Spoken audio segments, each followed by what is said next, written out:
Nitin Gadkari BJP का वो चेहरा जो अपनी बेबाकी के लिए जाना जाता है और अब दिल्ली के गलियारों में चर्चा इस बात की है कि क्या गडकरी कोई बहुत बड़ा कदम उठाने वाले हैं। राहुल गांधी और प्रियंका गांधी के साथ हुई उनकी लंबी मुलाकात ने सियासी पारे को 7वें आसमान पर पहुंचा दिया है। कयास ये लगाए जा रहे हैं कि क्या गडकरी अब बीजेपी का दामन छोड़कर कांग्रेस का हाथ थामने वाले हैं।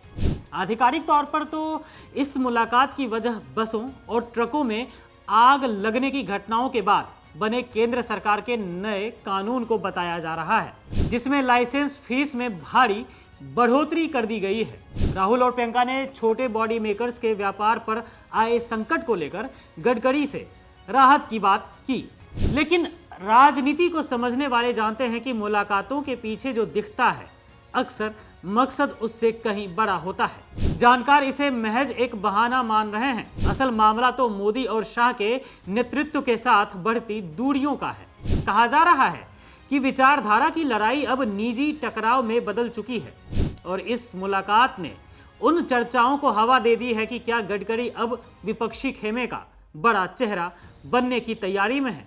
मोदी शाह से गडकरी की खटास आज की नहीं है।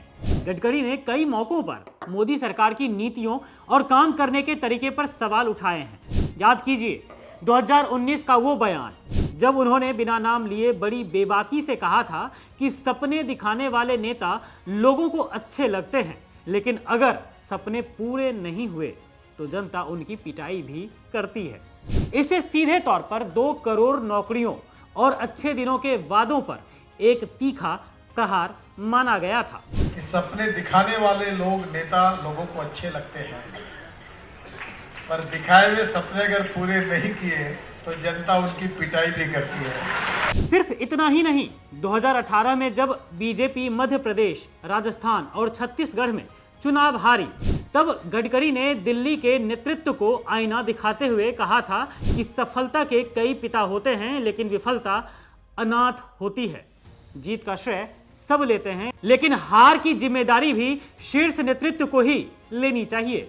उनके इस बयान ने उस वक्त अमित शाह और पीएम मोदी के सामने असहज स्थिति पैदा कर दी थी।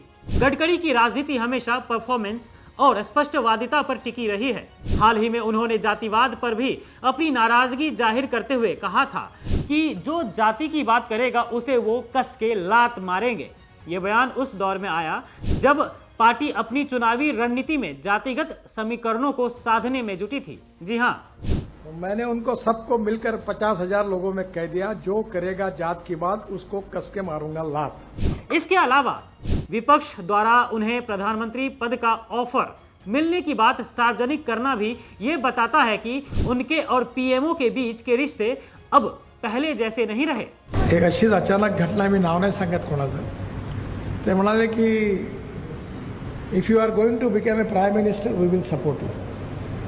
सरकारी कामकाज और ब्यूरोक्रेसी पर उनके